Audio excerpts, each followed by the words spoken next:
Welcome back to 4K Tech. Today I'm going to show you how to install a TV on a concrete wall. This is the TV we're going to install. I already put the arms on. Here's the plate that we're going to put on the wall.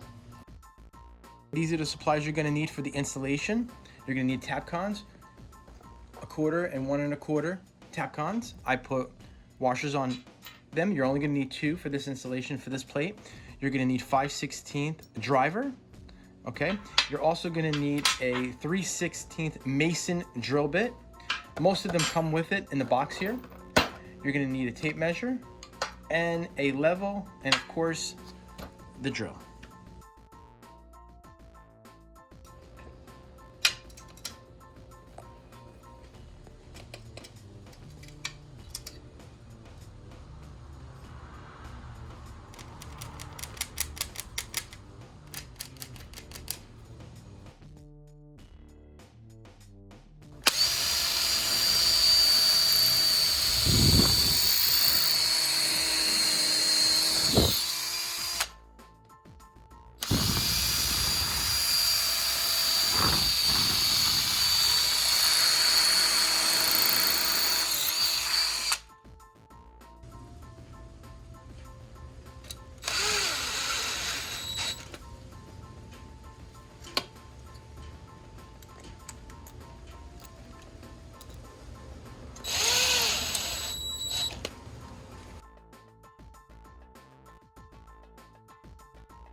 And that's how you install a TV on your outside wall.